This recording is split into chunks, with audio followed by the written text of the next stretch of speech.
Dipaksa nikah bab 30. Jangan lupa subscribe, like dan komen. Hari sudah semakin gelap, Dinda masih betah berada di rumah sakit. Sesekali ia akan teringat dengan perkataan Alvaro padanya. Dia bingung ada apa dengan perasaannya, kenapa tidak sejalan. Kenapa semua menjadi runyam seperti ini? Kenapa perkataan Kak Al tidak berhenti terngiang di benakku? Apa yang harus aku lakukan? Kata Dinda pada diri sendiri. Dinda, lo belum pulang? Tanya Ratna menghampiri Dinda yang masih betah duduk di kursi kebesarannya. Belum, singkat Dinda seraya memijit pelipis. Kalau ada masalah cerita, biar gak kepikiran kayak gini. Ucap Ratna yakin sahabatnya ini sedang ada masalah. Dinda menghela nafas panjang, lalu menatap langit atap ruangan. Setelah sedikit lebih baik, ia membuka suara.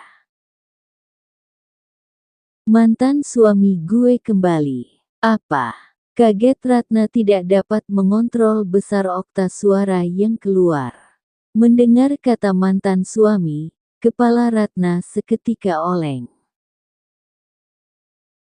Namun tidak dengan Dinda sudah yakin reaksi sahabatnya pasti akan sangat berlebihan. Semua terbukti betapa tinggi okta suara yang dikeluarkan Ratna barusan.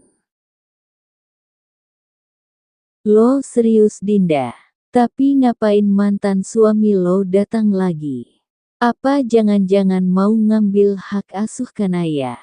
Tebak Ratna. Kedua terus berbincang hingga waktu menunjukkan pukul 6:30 malam.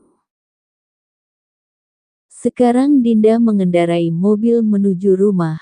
Ia sudah lebih tenang setelah berbagi cerita pada Ratna meski tidak mendapat solusi terbaik dari Ratna. Sekiranya dapat mengurangi beban dan bisa berbagi keluh kesahnya. Mengendarai mobil dari rumah sakit ke rumah hanya membutuhkan waktu 1 jam. Selama berada di mobil, Dinda mendengar alunan musik kaset lagu yang sengaja ia bawa kemanapun pergi. Sekarang ia telah tiba di mansion. Melihat ada mobil terparkir rapi di depan. Apa ada tamu? Kok tumben ada tamu datang jam segini? Apa ada kerabat papa yang datang? Tanya Dinda pada diri sendiri seraya memandang mobil berwarna putih dan langsung masuk. Assalamualaikum, Pa, Ma. Salam Dinda. Belum mengetahui siapa tamu pria di depannya ini, pria tersebut membelakanginya, tapi melihat postur tubuh pria yang memangku Kanaya, ia dapat menebak siapa pria tersebut, tapi langsung ia tepis mana mungkin ada di sini. Waalaikumsalam, sahut mereka. Dik, Dinda seperti mengenal suara maskulin tersebut.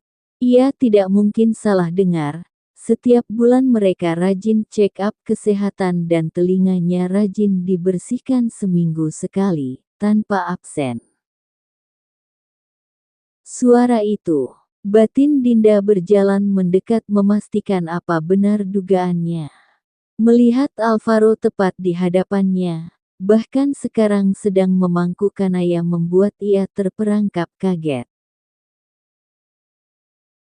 Dinda diam mematung melihat putrinya sekarang tertawa bahagia bersama Alvaro. Dinda mulai termenung apa dia sekarang telah menjadi ibu egois memisahkan anak dari bapak kandungnya. Maafkan Momi sayang, Momi egois memisahkan kamu sama Dedi. Sekarang Momi ikhlas jika kamu memilih Dedi. Melihat kamu bahagia Momi akan ikut bahagia. Batin Dinda dengan tatapan sedih memandang putrinya Kanaya. Papa Naldo dan Mama Sofia melihat reaksi berbeda dari Dinda menjadi bingung sendiri. Kenapa reaksinya berbeda dari perkiraan mereka? Pa, Ma, aku ke kamar dulu. Pamit Dinda, tanpa menyapa Alvaro dan Kanaya. Hatinya sedih melihat putri kandungnya tidak menyadari kehadirannya.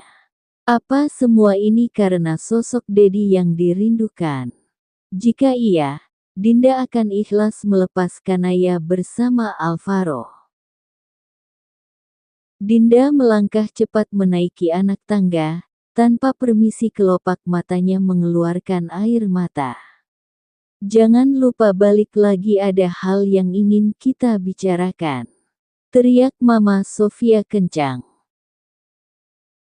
Dinda hanya mengangguk tanpa berkata, ia tidak ingin mereka curiga saat ini sedang menangis. Setelah tiba di kamar, Dinda membuang tas kerja sembarang arah. Dan langsung menjatuhkan tubuh ke kasur. Menatap langit-langit atap kamar, ia kembali termenung. Dengan ucapan Alvaro ingin hak asuh Kanaya. Apa aku siap kehilangan Kanaya? Apa aku sanggup berjauhan dengannya? Apa aku bisa hidup tanpanya? Tanya Dinda mengacak rambutnya. Dia benci berada di posisi seperti ini. Kenapa semua harus terjadi padanya? Apa tidak ada kebahagiaan abadi? Apa hanya di kehidupan kekal setelah mati? Jika iya, saat ini ia ingin tiada. Ia tidak siap hidup berjauhan dengan Kanaya. Apa gunanya hidup jika tidak ada penyemangat hidup? Kakek, nenek, bagaimana akting Naya, bagus gak? Tanya Kanaya tersenyum bahagia.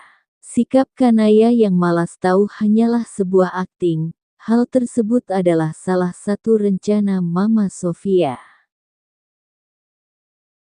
Sungguh bagus, nenek gak ngangka Naya jago akting seperti tadi.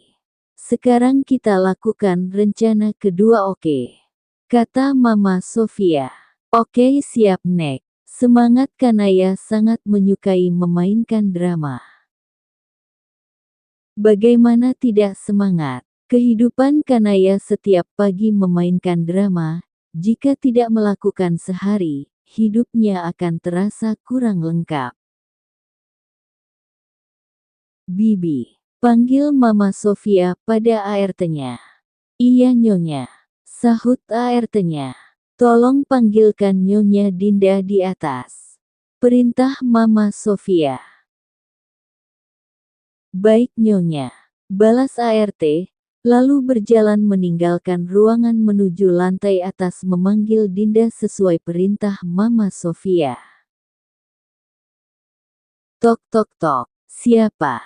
Tanya Dinda dari dalam kamar.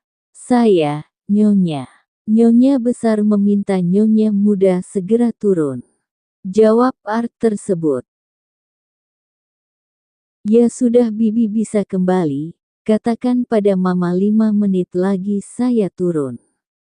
Balas Dinda tanpa ingin beranjak bangun. Baik Nyonya. Dinda menghela nafas panjang. Ia siap dengan semua keputusan Papa dan Mama. Jika harus kehilangan Kanaya, ia ikhlas, asal Kanaya bahagia.